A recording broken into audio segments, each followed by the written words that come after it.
এয়া আমাৰ গুৰুজনা এয়া বহি আছে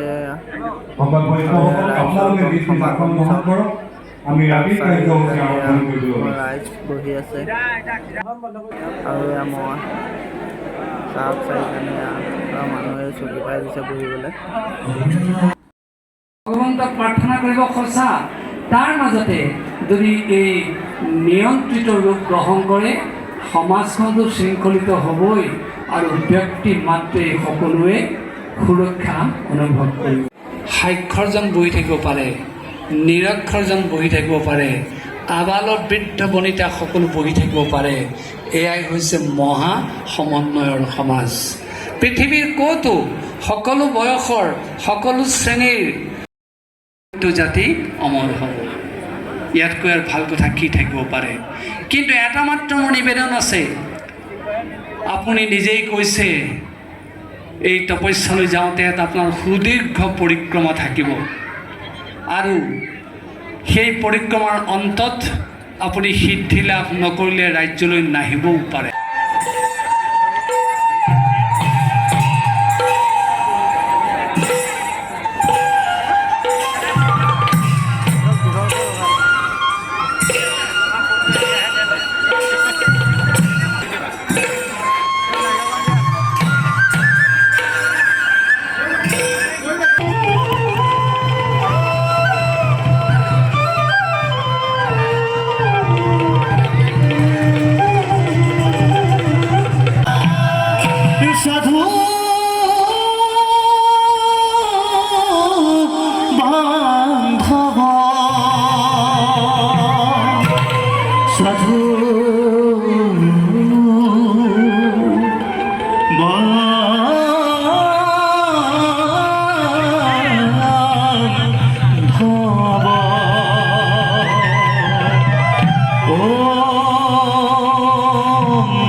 বিগ্ৰহ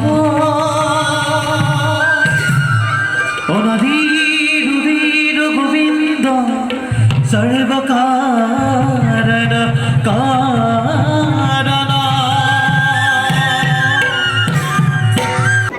দুই দিক ৰক্ষা হোক অটুট থাকক তোমাখাৰ বাক্য অথচ এই দুই ভিত্ত মোৰ পাওক প্ৰাণ বহ্ন খাপৰ পৰা দীনবন্ধু পৰম বিচাৰক তুমি কি সাহসে তোমাৰ সাক্ষাতে কৰিম বিচাৰ বিচাৰৰ দণ্ড তোমাৰ হাতত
এতিয়া তুমি নিস্থানলৈ ঘূৰি যোৱা আমাৰ নিস্থান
ৰাস্তা